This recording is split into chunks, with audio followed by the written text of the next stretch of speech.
Barcelona, the El Clasico, the biggest game in club football. That will be at the Santiago Bernabeu. And this one will bring divergent opinions, I'm sure about that. Because Real Madrid seemed invincible until they met a certain Atletico Madrid at the Wanda.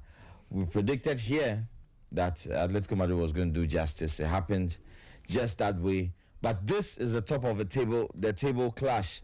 9 matches played. Real Madrid 24 points. Barcelona 22 points. A goal difference of plus 11 for Real Madrid. A goal difference of plus 14 for Barcelona. Not surprising at all. The tail of the tape tells us that in the last 5 matches we've had a lot of goals in this one. Barcelona won the most recent one by 4-3. Barcelona again won 3-2 after extra time in the Copa del Rey last season. Barcelona also beat Real Madrid by 5-2. It was total demolition from Barcelona last season. This is a new Madrid team with a new manager. This is not Carlo Ancelotti. This is Xabi Alonso, and he will have a very difficult task to go past this Barcelona team. I will start with a Google on this one. Oh, Clasico. Now listen, your intro finish. I start that. No, because the way you were looking at me, I knew you were coming to say something. But let me start with a Google. The El Clasico. The El Clasico this weekend. So today I want to repeat what I said on. Don't kind of do any on paper thing here. Remember you on paper. I go. I've muted his mic. Good. Let's go. So now on paper. I've muted Derek's mic. Yeah. So on paper, Barcelona are the favorite team going to this game because away from home. Yeah. Because I'm talking about I said that because of the current form between the two teams. Yeah, I don't even remember the last time Madrid scored Barcelona since last season. They played 3 or 4 games. Barcelona won all. So on currently form, I will go with Barcelona. But now, let me go into the game. You see, I think Barcelona didn't win the Champions League because of the highline system. You can't tell me that you consider 3 goals at home against Inter Milan and you be like Inter Milan was the lucky side against you guys. No.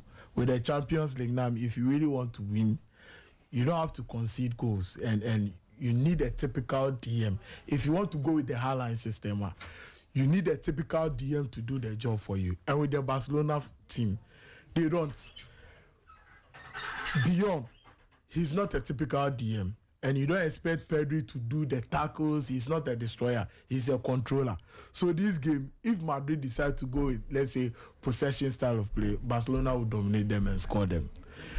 And with Alonso, I'm going to judge him in the El Clasico. Why? I watch Alonso against the big boys. Now, he did draw points. I watch Alonso against Juventus in the Club World Cup. They won. But if you watch the game, yes, they weren't good. And I watch Alonso, the same Alonso against Paris Saint-Germain, OD4. So, and I watch Alonso again against Atletico, which you predicted that Atletico is going to win this game with ease. So you are going to play against another big team. I really want to see more. So you just go with the long balls. And currently Barcelona, they don't have a solid defense.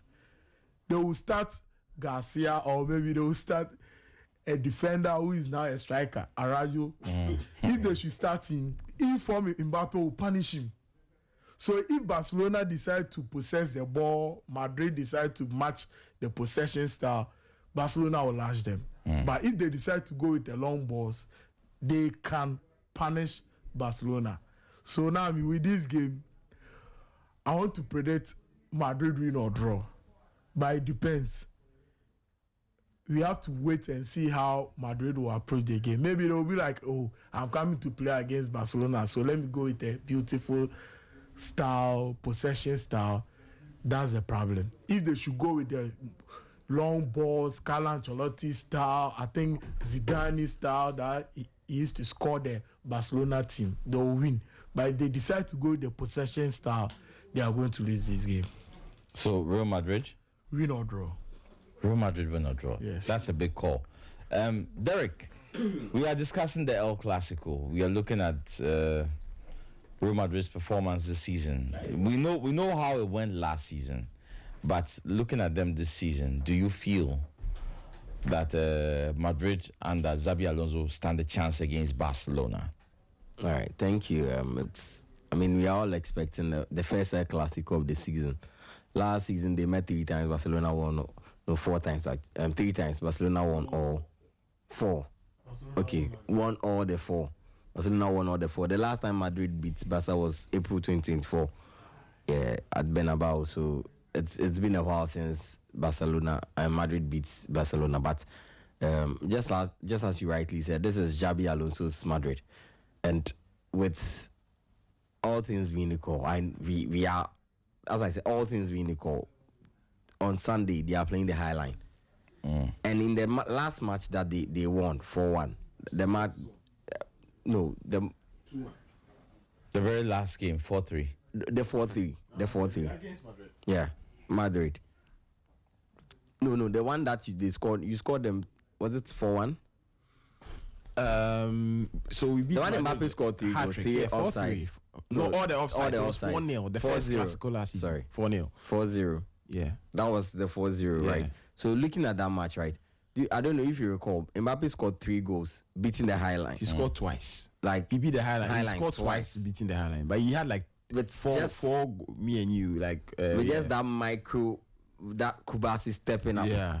that last minute stepping up, Koundé as well stepping up, just a split of a second, and that game would have changed.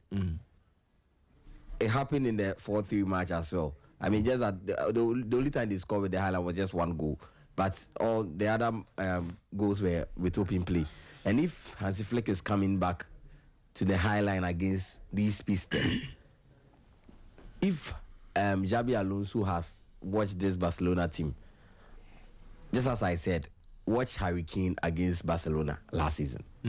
That is the carbon copy of how you score. It's that simple. And then if Vinicius is running, he is faster than Koundé, and nobody will catch Mbappe. So I feel if they do a replica of what Bayern did, Harry But Kane. Bayern still went on to lose that game for Harry Kane. I'm looking at the scoring. Yeah. I'm just looking at the Kane factor. the Kane factor. It's just standing in behind the strike or standing far away from the center backs, and then waiting for Vinicius cross to come back. Vinicius will run ahead of the Koundé back line and cut easily. the back. Easily. That is like the surest way. I mean, that is like one of the surest way to beat this Barcelona line. But as we saw in the 4-3, when you are planning on scoring Barcelona, you need to think about what's happening behind you. Yeah, so as that well. is I'm looking at the Barcelona, how Madrid will score, and then we come back to the how Barcelona will score. That's fine. So I think that we've seen this season that, and like the Chelsea fans, I think Weston was here and saying that the Chelsea the Barcelona game is going to be an easy game, because looking at all the teams that have given Barcelona a tough time, they've used the high line, they've exposed the high line. All the teams that are able to expose the high line against Barcelona, they tend to either win or cause trouble for Barcelona at the back.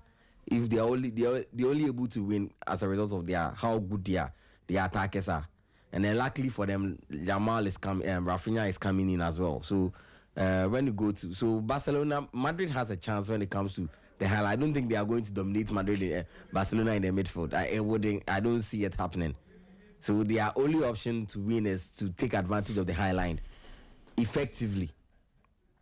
Like once again, effectively, because you can take advantage of the high line but still be on it will be offside. Yeah. Just like what happened last 2 seasons. So if they're able to learn, that's why I don't know if maybe Mbappe would watch, because that Kane's goal was one of the most easiest goals I've ever seen, like in professional football against with 2 elite clubs. He was literally standing like miles away from the defense, waited for Kimmich to run ahead of them and just square the ball, and he just stopped this. They couldn't catch even Harry Kane. You can't. Like if it's Mbappe who gives them a yard or 2, he stays offside intentionally. Just waits for Vinicius to run past Koundé. Just a pass to Vinicius. He squares the ball, tapping. I think they should do that. I feel they should do that. And then that's for the the Madrid side of the thing. Now we come back to their defense. That's where the problem will be. If Courtois does not show up, Madrid can score 10, they will concede 11. That is going to be the point. If he doesn't show up, so this match will be on Courtois. If he doesn't step up, and I know mostly he steps up. If he doesn't step up, Yamal has been cooking Madrid. He has been cooking Madrid. Is like that sure banker guy. He is going to cook. When he sees Madrid, he plays like it's his last match of the season. He plays, and Rafinha being out for a while, Rashford on form. The attack, they have every right to hit, but they have the tools to hit Madrid. Because Madrid, when you are going to score them this season, it's just a matter of passing the DM and that's it. You are good to go. Just pass your way. The defenders, unfortunately, they are not clicking. They are not seeing. It's not working. Hudson, it's not working for him. It's not working for them well. They are not really gelling that much to give them that cover, to give Courtois that cover. So if he doesn't step up, so I'm seeing Courtois, if they really want to win this convincingly, he has to give us that performance against Liverpool. That's the only way we can see Madrid winning by maybe 3-1 or 4-1. Because if they score 4 and the defense is this open, there is no way Barcelona would let them score 4 and not answer. So the part of Madrid winning this match is one, they had obviously the advantage of playing at Bernabeu, which last season they made it. I mean, Barcelona defied that odds and went there to beat them. But I mean, this is a new season and we've seen how Madrid, 24 points at the top of the table, hoping to extend it to 5. So if they win this, that's 5 points ahead of Barcelona. If Barcelona wins, they are ahead of Madrid 1 point. A whole lot of things comes in, but the person who stands to lose at this point is Madrid because this is their home. Trust you me, if you lose at Bernabeu, don't think of you are going to wherever their home would be for the return leg for Madrid, whether Dubai or Camp Nou for Barcelona. Don't think that they are going to allow you get the 3 points there. So if the league, you are going to win the league, make sure that you beat Barcelona in your home to extend the league to 5 points. So that maybe just in case you meet Atletico Madrid again, they beat you again. You are still 2 points ahead of Barcelona. So I think all in all, Madrid stands a higher chance. Score prediction? A 3-2 for Madrid. 3-2 for Mbappe scoring and Mbappe scoring and then Yamal scoring as well. And Bellingham is back. An assist from Bellingham. Wow.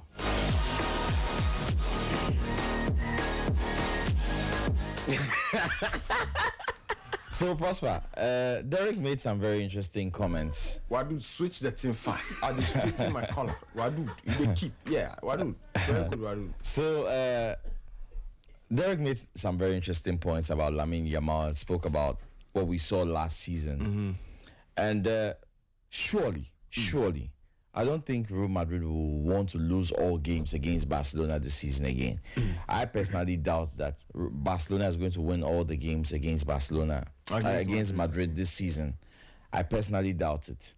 However, I don't think Real Madrid are capable of winning at Barcelona, right? If Real Madrid stand a chance to win this game or to get anything from Barcelona over the possible 6 points, it will be at the Santiago Bernabeu. Okay. On this analogy, I do feel that the game is going to end in a draw, but that is how I feel, right? Xabi Alonso is a bit more meticulous than Carlo Ancelotti. Yeah. I don't think he will come in wanting to score a lot of goals, and so I'm sorry to tell a lot of people who are expecting a high-scoring game that this may be more tactical than you get. Right. Okay. Secondly, Lamine Yamal, he spoke about him. I don't know if he's still carrying an injury, but this season I haven't been impressed so far. Per the standards he said last season, I'm not impressed. Prosper, tell me about this game. But to talk about Lamine Yamal, if I dive deeper into the game, he's still on the same goal contribution level as last season. If you look at the per minutes or per minutes per 90, right? Or like the amount of playtime he's had so far this season. When he came back from injury against Sociedad, he assisted. In the game against Girona, he assisted. In the game in midweek, he had a goal and assist. So just that he's not getting the goals. The general influence is not there. Absolutely agreed. And the matter of the injuries are there. The matter of at the beginning of the season, a bit more of overconfidence and a sense of you see, when you're a young teenager or you're a youngster, you're a teenager, and you're doing great things in football, and you just come off a Ballon d'Or podium and you finish second behind Dembele in the rankings as a teenager at 18 years old. The pressing is no longer there. There are times in the game where he's literally walking. Last season, he's pressing like a machine with Rafinha. This season is working because I'm the star. You understand? Anytime Barca gets a penalty kick, he goes to take the ball. And so there are a few issues, and Flick addressed that early on in the season. But Yamal is going to come good. That shouldn't be the problem. Like Derek said, in games like this, with his girlfriend in the stands, that is where he wants to show up the most. Take it or leave it. It's really important to him. Last season, did he have a girlfriend? No, I'm trying to make you understand that. And even without a girlfriend, he should. I'm telling you that now that he will bring his girlfriend. He will take it so serious. But you don't take that. The performance will drop. That should even be the point to me. Look, come to this game proper. Like you were saying, I was going to go for the same prediction. A draw, a 2-2 draw. Why? Because Barcelona on any day against this Madrid team will concede. I've seen them cut open by Oviedo. We watched the Oviedo game here. Yeah. And Real Oviedo were not that good. I've seen them cut open by Girona. And in that first half against Girona last week, the game they won 2-1, Araujo winner. They should have conceded 4 in the first half. Any Barcelona fan knows what I'm talking about. In the game against Sociedad, we were cut open so many times.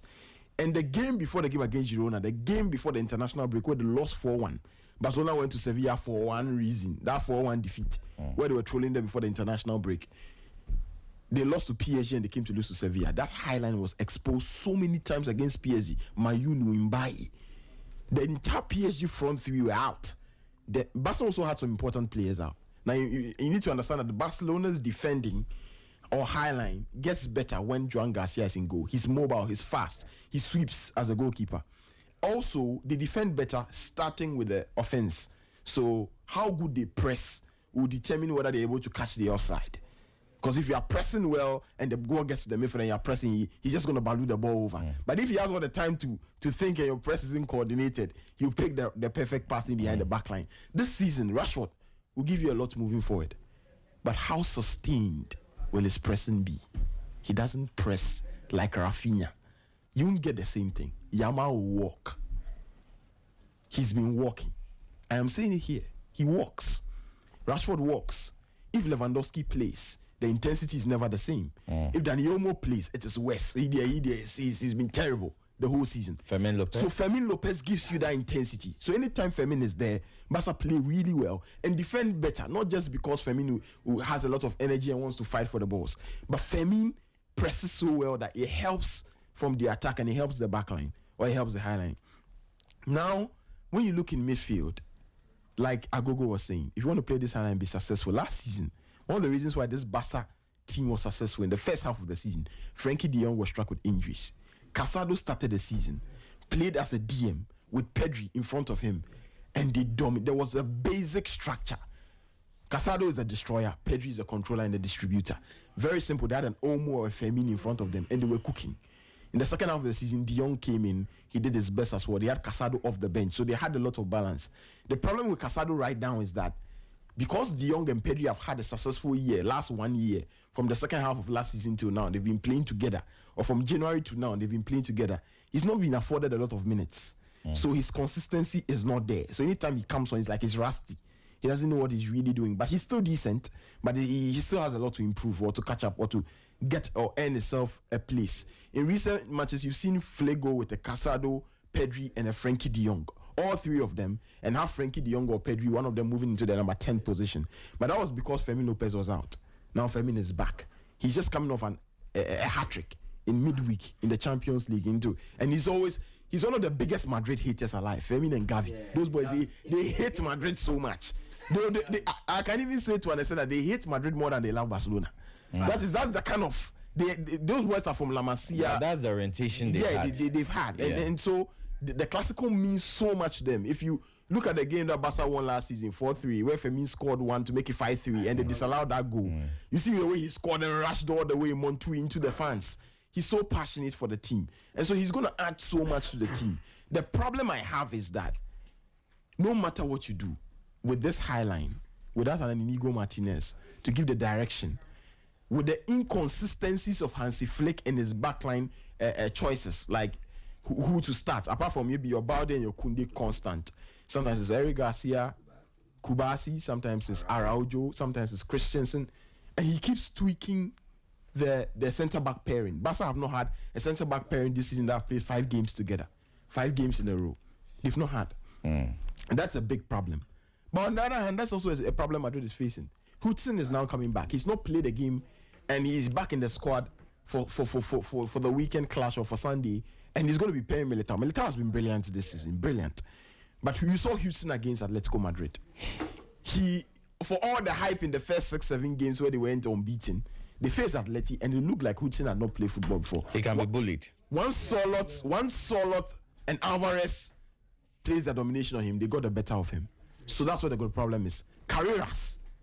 Alvaro Carreras. But does Barcelona have a player who can bully Houston? That would also be the problem, because Marcus Rashford, if he starts as a number 9, I think Flick will go with the Ferran Torres, because Ferran is back in the squad, is fit. They said he's fully fit. He's fully fit, and he didn't have an injury coming from international break. He only had a knock, so he had to be resting. But from Monday, he's been training with the group. So up until now, Ferran has been training with the group. He and Rafinha from the bench. He will start that game, but Rafinha will come from the bench. Yeah. So I think they'll play Rashford on the left and they'll play Lamine on the right, and Firmino will be in the 10th position because of the pressing too. Because nobody in the Barca front 3 now, apart from Rafinha, presses better than Ferran. So Flick is going to be thinking about that. What makes me think that Barcelona might not win this game is because, look, it's not even the highline. When I look at the highline, I know that it's been shaky this season. But who I trust the most is Hansi Flick when it comes to Barcelona and the result. Problem is that he's suspended for the game. He's not going to be on the sidelines. He's going to be in the stands. He's only going to be able to communicate. It's never the same when you're a coach. Imagine Alonso is coming up against Barcelona, has a few players out here and there, and he himself is going to be in the stands. And it's Madrid's assistant coach who will face Hansi Flick. They'll cook him. And you see Flick's in-game management as well against Madrid last season was incredible. Even in the final of the Copa del Rey, where Madrid went 2-1 up with about 10 minutes to go, Flick's subs and everything worked.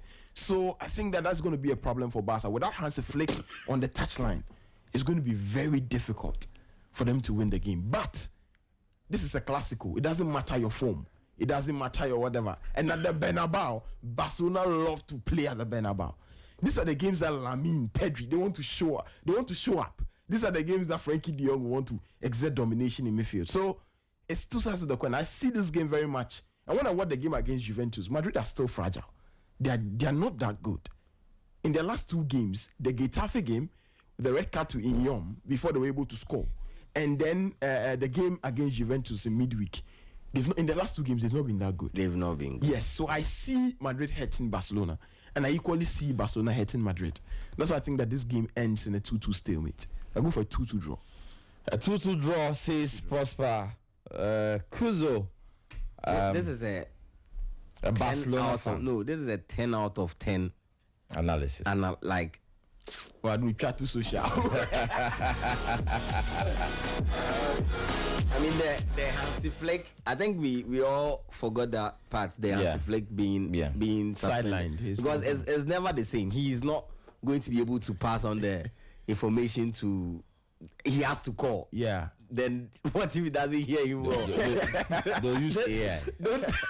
Derek says, what if he doesn't hear you more? If he says, tell Lamine to the right way now, by the time the instruction will come, they'll call you. Yeah. I mean, without Flick on the side. It's advantage Xabi Alonso. If Alonso doesn't win this match, so he has to. Big question marks, like Agogo was saying. If Alonso does not win this match, because Nami said it, and before I even come to Agogo, Nami said that this is the out of the possible 6 points, this is where you can get your maximum 3 points. Yeah. Because don't think about the away match. Second leg game. And maybe something will happen. Maybe the injuries comes in, and then you get the upper hand. But this is where you get your points. So and then the coach is not there. So Charlie, anything you have to do. And then Agogo is, we have seen you like low key. I want to use Agogo's word, like low key when it comes to the big man. We don't want to. We have really not given attention to Alonso. We are just trying to be as though this is first season. But when you look at all the high profile matches that he has played from the Club World Cup coming in, if you are sit down and be honest, I mean, Madrid, sometimes they say it's every win is a win. You are honest with yourself, looking at how Alonso has been playing against the big guys. Oh, trust you, very questionable. He's not really. I think Nami was saying he's sort of conservative. He doesn't want to go all out. He wants to protect. He would rather be tactical. Agogo was saying that. Yeah. In respect of the fact that you were talking about the fact that Alonso wants to be defensive, Agogo was saying that if Alonso decides to open up and play, Barcelona hurts them and score them a lot. The problem is that that's the kind of manager he is. I'm just hoping that he learned from the Atletico Madrid defeat. Because in that second half, once it was 2-2 and they came back, Madrid completely switched off. And he took off Adagula. And that's been his best creator, or like in midfield, his treasure this season. 47th minute or 50-something, he took him just to have the likes of Bellingham play that game throughout. This game, he has to sacrifice Franco Mastantuono. Mastantuono doesn't really add too much like that to the attack. Because Bellingham is back, and right now the intensity is there. You saw it in the game against Juve. So you ask, can you bench Bellingham or will you bench Adagula? You can't bench any of the two of them. And you want to have Valverde, you want to have Tchouaméni available too. Unless Valverde is going to play a right back, because Trent and whoever is coming back have not played a competitive game since. But I think he will play Valverde right back. If Valverde plays a right back, then it means that there's a slot in midfield for somebody to pick. Maybe Bellingham picks it with Adagula and Tchouaméni, and maybe he still starts Mastantuono. I'm going to look at this tough test for Carreras and Hudson. I want to see, because Carreras at Benfica last season, those two games against Lamine, he was all over the place. And I want to see, and Carreras against Atleti. People talk about the Hudson one, but against Atleti, Guillermo Simeone cooked him up and down like that. And Koke and the rest were dominating in midfield. Tchouaméni. So this is the game we want to see. I think maybe for these two gentlemen that he mentioned, it's just they've not been exposed to such high profile matches. They've not really been, in as much they've come to Madrid, right? Yeah, the pressure has been there, but when it comes to these, when it's Barcelona, you mentioned Gavi and what's his name, Fermin. See, they've been playing Madrid from like under 13, under 12, so they've had that banter with them for like 5-10 years before they even got into the line. But here you are coming from wherever you are coming from, England and Portugal, you are coming to play El Clasico for the first time, and Charlie, if you are not careful, Charlie, you would, and trust you me, if the confidence goes down at doing El Clasico, if you make a lot of mistakes doing El Clasico, it goes a long way to affect your season. So I mean, they have a lot to do. I just hope that at least all the players step up, make it a beautiful game. But whoever loses, at least it's going to be something that we enjoy. I think that this game, Nami, a lot of people are mentioning Mbappé. I think that if we are not careful, Rashford might shock all of us. I won't be shocked. Rashford won't do anything. We are waiting. We want him to shock us. We want him to shock us. United fans. We want him to shock us. He won't track back. He's lazy. You see. He no good. We want him to shock us. Look. Prosper. Do you feel? I mean, do you get this undertone that Xabi Alonso doesn't trust Adagula that much? Oh, I think he trusts him. He trusts him. He trusts him. I think he trusts him. No, at the beginning of the season, did you think he trusted him?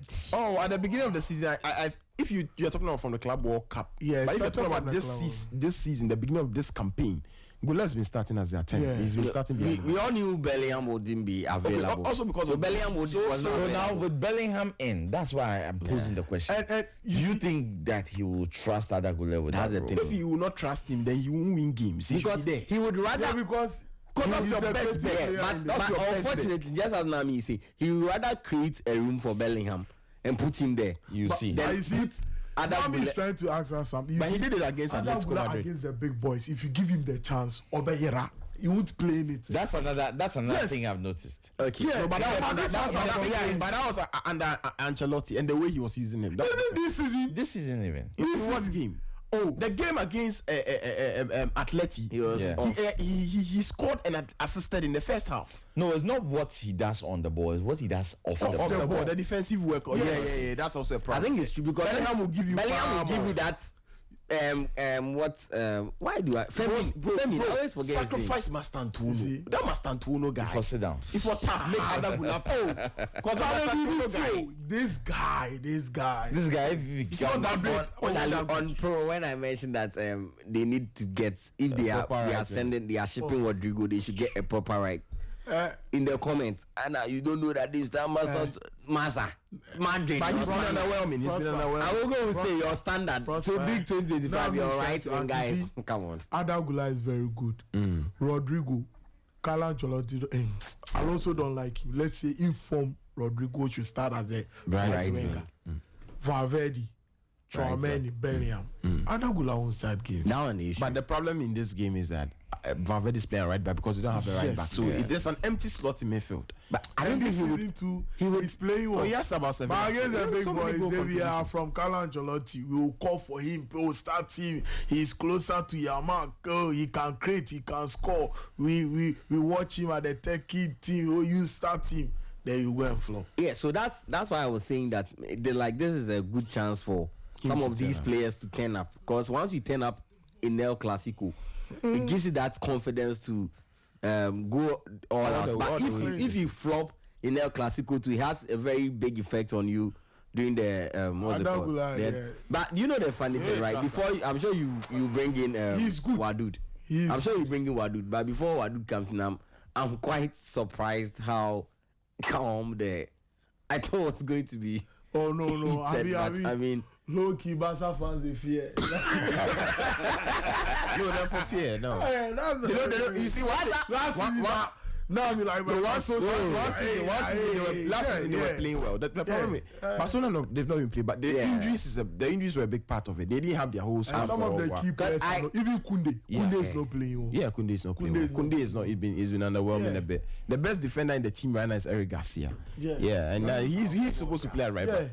Balde crowd is not playing. All right, Balde is okay. All right, let me invite Wadu to the microphone. Wadu, please speak into the microphone for me. Can you hear me? Yes. Testing mic 1 2 1 2.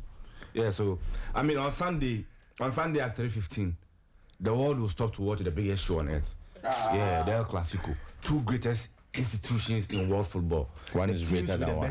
One is greater than one. Nami. You see the teams with the best players in the world.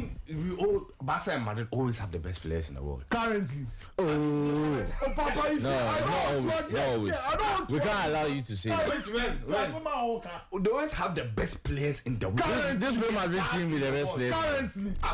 Mbappe is bigger than any football. No, we are not talking about. Did you say team? You say 11 players. Start mentioning from the back.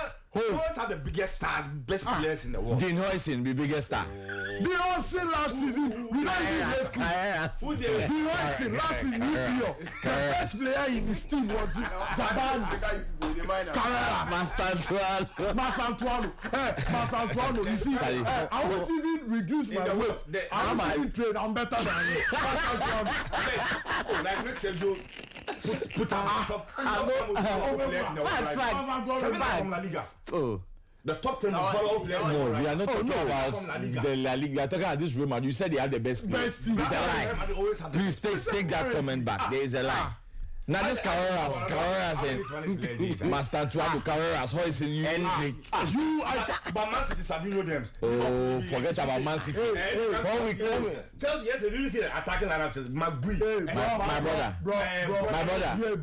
If you are talking about the best right back currently, Hakimi, left back. You don't get my point. You see, Wadud, we've seen better Real Madrid teams. Don't tell us that they always have the best. You can always say that. I'm not disputing that fact. So, but I'm saying on Sunday, make your submission. Sunday, the world will stop to watch the greatest show on earth. You can say that. Before 2019, when Ernesto Valverde and Zidane played a 0-0 draw, the last time there was a 0-0 draw in Clasico was in 2002. So you always see goals. If you play Manchester United, then Liverpool 0-0, La Liga in Barca Madrid, you don't see that. Okay. Why? This will be a low scoring match. No, it won't happen in Clasico. Oh no. Yeah, no scoring be 1-1. That's what I'm saying. The score will be 1-1. No scoring, people they play 1-0. The game will be 1-1. Oh no. Yeah. See, low scoring 1-1. Yeah. You see. So I'll go into the game. I mean, people they always have the best players in the world. And top 10 valuable players in the world right now. You'll find 7 La Liga players there from Barca and then Real Madrid.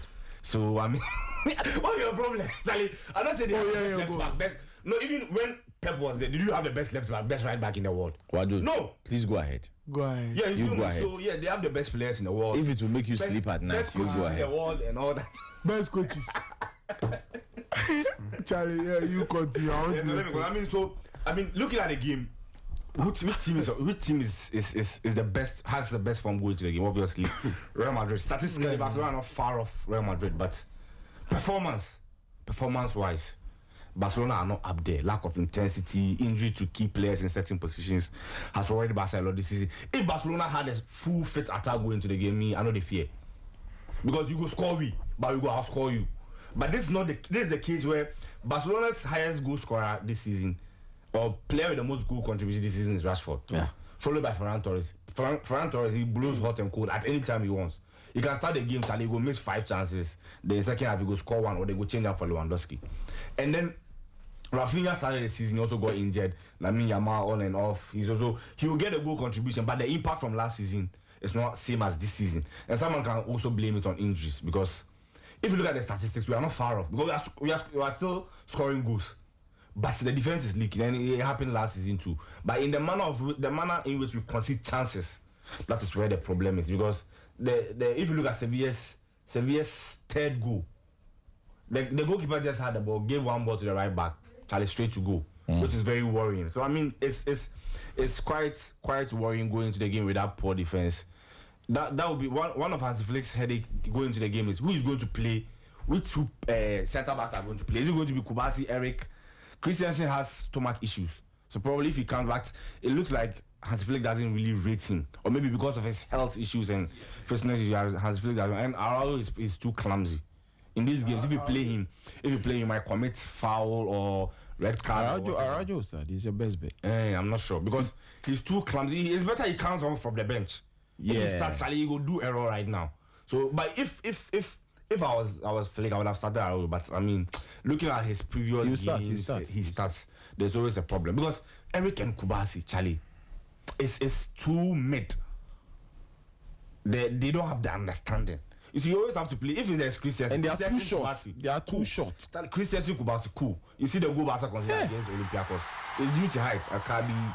I mean, Eric Garcia stressed, he couldn't get to the ball and all that. So I mean, one of the biggest problem Barcelona face going to the game is the defense. How they are going to sort out the defense. With the right back, you see, when Koundé is having his game, he can stop every winger in the world. But if he's thinking up the pitch, even the division 3 winger can cook him. If you look at the Sevilla game, PSG game, Man U or whoever, they were just toying with him around him. And you see, one of the problems is there's no backup or a strong competitor for him. Yeah. He knows no matter what, he's the one going to play. So anytime he's comfortable playing. And at the left side there's Balde. The quality between Balde and then Martin is too huge. When there's no Balde and then when there's Balde, it be New York and Nima. Because if you look at the game against Olympiacos, we scored 6 goals. Almost 3 goals came from Balde. Yeah. Balde is this so when important. He's on his bike and he's moving, he's always dangerous. So if it's Valverde or is it Trent and Cavaja are back in training, so hopefully probably they will make the squad list, but I'm not sure they'll start. Obviously, Valverde will play, and then one of them will come off the bench. Play in midfield. So I mean, the game where Alonso will win the game should be the midfield, because Barcelona will dominate the midfield. So what does he do to stop Barcelona's midfield? What's your score prediction? Hansi Flick has 2 options: either to play Casado, Frenkie de Jong, and then Pedri in midfield, or play Pedri, Dion, and then Fermin in midfield. When it is Pedri, Dion, Casado, more control. But when it's Pedri, Dion, and Fermin will attack the spaces more. So Pedri and then Dion will do more of the control. So when he gets that, because obviously I'm sure you play Bellingham, Camavinga and Tchouaméni, or Bellingham, Tchouaméni, and then Arda Güler, then Brahim Diaz, Mbappe, and then Vinicius Junior. So any formation he goes with is cool, because he needs energy in midfield. That's why Bellingham is key. When Bellingham came back and he started him against Atletico Madrid, I saw Madrid fans saying Bellingham doesn't deserve. He just came. There's no way Pedri will get injured, come back, and he tell the coach that he shouldn't start Pedri because he's coming back. No, he's a star boy. Bellingham is a star player, one of the most expensive players in the world. Anytime he comes back, he has a spot in the team. Whether you are whoever who is playing before he came, they have to drop you for Jude Bellingham. So if it is Arda Güler or whoever, he will be dropped in midfield for Jude Bellingham. And this is where the problem will be. Would he play Brahim Diaz in addition to Mbappe, Vinicius, or Arda Güler. The moment you play Arda Güler, last season, the last Clasico, Arda Güler played at the right wing. He couldn't affect the game. Yeah. He's effective when he's in the middle to control games. And if he's going to play against Pedri, Dion, it's going to be tough for him because. But I feel he should play in Madrid's hands because if Barca are having more control of the ball, that means their defenders will be high up the pitch. And if it is Kubasi, Eric, Charlie, you can beat them for pace. They can beat them for pace. So obviously it's going to like the way it's no the Clasico is never going to be a low scoring game. It's going to be a high scoring game. And what happened last season, Barcelona fans shouldn't rely on what happened last season. What happened last season is in the past. It's not going to happen again. To meet your rival 4 times in a row and beat them by 4 huge margins. It's not going to happen. So Barcelona should take their mind off. I feel Madrid go into the game as clear favorites. And then Mbappe, the competition's highest top scorer with 10 goals. And you know, he went on 11 games. Mbappe to score. 11 game scoring streak. He didn't score in the last game. So he's preparing his boots for the next. Oh, Mbappe there. Mbappe to score. Even at PSG, he was scoring hat-tricks against Barcelona. And last season, when even Madrid weren't beating Barcelona, he scored a hat-trick. He scored 1 goal in Saudi Arabia and he scored 1 in the Copa del Rey final. Even now, and he came from the bench to score. So Mbappe, anytime goal scorer on Sunday, either 1 goal or 2 goals, he will score. What's your score prediction? With Barca, it's sad to say that going into the game, our player to watch is Marcus Rashford. And you see, this is his first Clasico, so it's a bit dicey because we needed someone like if Rafinha is on front with Lamine Yamal, we know they are there. You players to watch. They've been there. They've played against Madrid, but this is Rashford's first Clasico, so it's going to. I mean, he can just. Why dude, we are pressed for time. What's your score prediction? He can just pick up and then do his magic and all that, and then player to watch out for Balde too. So I mean, going into the game, Madrid obviously are the clear favorite. If I'm as a fan, if I'm going to play, obviously Barca to win. But if I'm being objective, I mean 2-2 scoring game, and if there's going to be a winner, Real Madrid is going to win. So I think Prosper, Wadud, and myself have all said that we think it will end in a draw. Yeah.